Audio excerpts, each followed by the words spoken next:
Today we're going to talk about why DAPs are still one of the most popular ways to listen to music while you're on the go. Today's star is the iBasso DX260. This is a follow-up to the DX200, 220 and 240 series. This is a DAP or digital audio player, which is basically a portable way of listening to music. It's like a mini smartphone, and comparing it to my big smartphone, the Samsung S23 Ultra, it doesn't have quite the same technical ability. It has a slightly slower CPU, a slightly lower amount of internal memory, a slightly lower amount of RAM, but the sonic part is on a whole another level of quality. Why do people carry like a second mini smartphone with them? The DX260 looks thicker than a smartphone. You can see that it is quite a bit thicker than an S23 Ultra, but not by a large margin.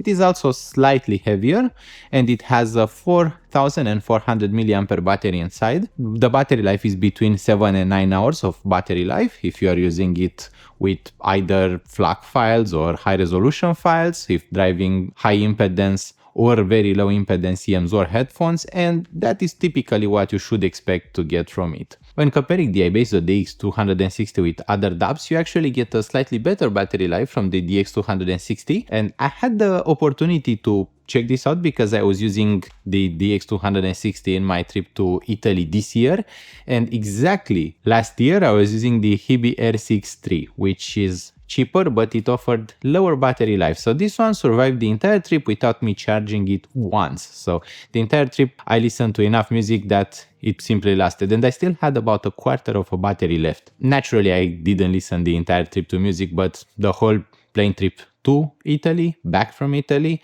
and then even there I listened only through it.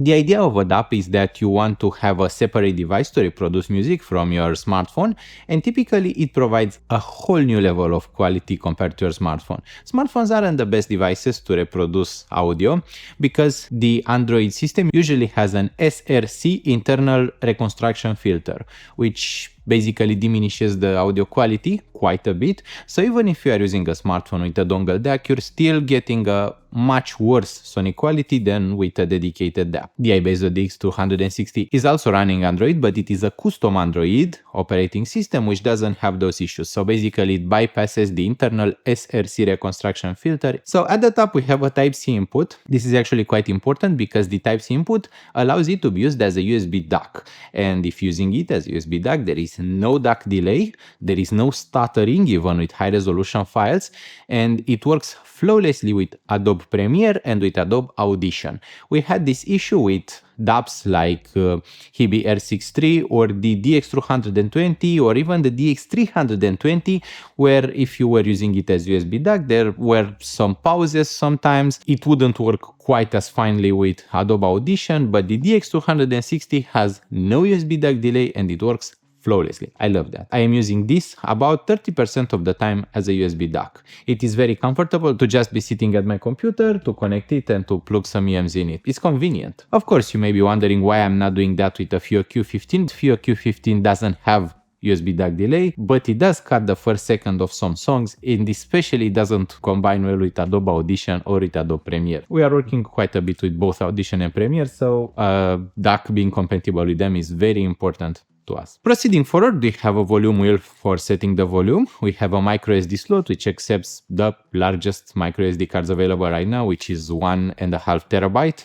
I doubt that you should purchase a 1.5 terabyte micro SD card. You could do just fine with 212 gigabytes, even with a collection rich in high resolution files. We have this diff output at the top, which is basically an optical output. It is a good idea to have it because some amplifiers only have an optical input, but it's not the main way it was intended to be used. The main usage scenario is at the bottom, where we have a 4.4mm balanced headphone output along to a single-ended 3.5mm headphone output. Both of those headphone outputs have surprised me, and not just with the sonic experience because it actually sounds great. But what they surprised me with is how silent they are with EMs. I have been having this issue with many sources having quite a bit of background noise. Especially recently, many companies focus on delivering the maximum driving power, the maximum dynamics, and the maximum overall quality, but they don't really cater to this public which uses EMs mainly. And as someone who is on the go, you'll use EMs quite a lot. So the X260 is perfect for that. It has no background hissing, no noise. The output impedance is so low that you will hear just the sound of your EMs, and that is just beautiful. I really recommend this for EMs. And I'm talking about very sensitive EMs like Ambient Acoustics MAD 24, Campfire Bonneville, Campfire Ara. You will never hear hissing or background noise with the DX260. I have tested it for driving power and it has humongous driving power. It's actually amusing how much driving power they were able to put in a DAP. To compare it to FIO Q15, which has a desktop mode in which it can provide just a tiny bit of more driving power, the DX260 provides about the same driving power just by putting it in high gain mode, and it still doesn't have any hissing, any background noise. It's quite marvelous. So I would recommend it for both EMs and headphones, but mostly for EMs. And this is because with EMs, you just unlock the true potential of the EMs. Those are the Sennheiser EA900 paired with an Azrael cable from Eletec, so that they are finally comfortable. They were not comfortable with the default cables. This is the first cable that is able to accommodate them from everything that I had. With EA900, I never felt like they were underdriven or under-controlled, but after pairing them with the DX260, things just changed. The bass is much deeper but more controlled, you get a better resolution and a much richer mid-range with a much more cohesive overall presentation. So I have it in the silicone case because I don't want to scratch it. It's quite beautiful in person. The main thing I wanted to talk about is that the back panel is removable, you can replace the battery, and it takes less than 5 minutes of work. That is quite important because after about 2 years of usage, the battery life will be about half of what it is of a new device. But that is not just true for this, but also for my S23 Ultra smartphone. Basically anything with a battery has the battery life reduced to about half in about 2 years. Those are the rough numbers. With the iBasso DX260, you can simply sort it out by replacing the battery, which I think is quite awesome. And it starts quite quickly. So after starting it up, it takes just a few moments for it to start up, much quicker than my S23 Ultra smartphone. Of course, there are fewer applications running inside of the DX260. On the software side, we just have a very standard Android installs. So there aren't a lot of extra applications, just the most important one, the iBasso Mango Music. So the Mango player looks pretty cool. It allows you to use it as a USB DAC and all of the features are controlled through the Mango app. You can install Tidal, Spotify, even YouTube, and even on Tidal lossless, there is no interruption, no stutter, and you don't really have to wait for a song to queue and to load. It just happens almost instantly. So that's the beautiful thing with the DX260. Everything loads instantly, the Wi-Fi card is very fast, and I had absolutely no issues, no stutters, gapless playback works perfectly, so very good overall experience. Now onto the sound. It has a very magical sound to it. So it's deep, the bass goes very low, but you also have a very rich and colorful mid-range. You have a very vivid mid-range representation. It brings out the emotion and the feelings in music, especially in female voices, but it has a somewhat smoother, somewhat more relaxed treble, which is very different from other iBasso DAWs, which were typically tuned for neutrality. So the DX320, the DX320 Max Ti, both had a more neutral overall presentation. The DX260 is much smoother, a bit warmer, more colorful, more joyful, and more musical. It's like an audiophile's dream. It is not necessarily a very studio sounding DAP, but it makes all of my music sound really good and dynamic and sparkly and just so alive. Starting with the bass, we have a very deep, punchy, and powerful bass. So the bass is about to be the best bass that I've heard in a portable. It's so powerful, so punchy, and yet so controlled. You never hear any kind of bass distortion, but you do hear a very nuanced, deep, and powerful bass, especially with EMs. And I'm saying this because with the A900 I always had a good bass, but I never had this level of bass. This bass had richness and voluptuous body for each musical instrument. And that is cool because even with very bass-head EMs like the Fira Audio E12 Electron, you get the same amount of bass depth, bass impact, and just the overall bass power. So the bass power is just super neat.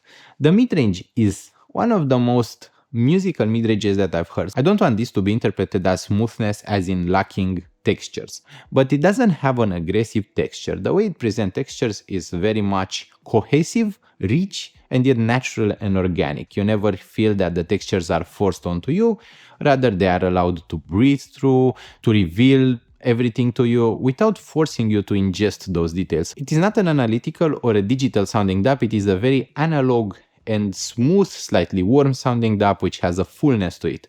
Typically, it brings out that pleasing character in music which we typically seek from tube amplifiers without having the associated higher amount of distortion that tube amplifiers do have. So when listening to a tube amplifier, you typically hear the standard tube distortion, which is like a buzzing in every musical note, like a little bit of modulation, while the DX260 doesn't have that at all. So there is no buzzing, no extra noise, but there is a very good amount of detail, emotion, and dynamic to each musical note. The treble is on the smoother, softer side, so you don't have a very strong treble. It is slightly soft. It is slightly splashy, which is desirable from a DAP. That is not a negative in any way. I prefer having a bit of splashiness than having a bit of dryness, because splashiness means that treble will sound about natural, while dry means that it will be harsh and somewhat sibilant. There is no sibilance, and even with very aggressive, hard to take music like rock and metal, you get a very clean and detailed presentation with it. So overall, I think it's the ideal DAP at this moment. It has absolutely everything. And if there was any downside, that would be the price at about $949 US. It isn't the cheapest DAP around the block, but let's be honest, really nothing right now doesn't offer the same level of features, the same sonic quality, along with no background noise and still being able to use Spotify, Tidal, basically any streaming service flawlessly. It just offers everything. And for $949 US in the audiophile world, that isn't quite that much. We have much pricier DAPs that don't offer this rich set of features. At the end of the day, especially if you are planning on driving some EMs, the DX260 is going to bring them to life. It's going to give you that super juicy, vivid feeling that you have been craving for. Thank you so much for watching. I hope that you'll crave watching more videos. I hope that you'll consider subscribing to Audiophile Heaven. Also, please like this video if you are enjoying the content. Thank you so much for watching, and I hope we'll see each other really soon. Bye bye!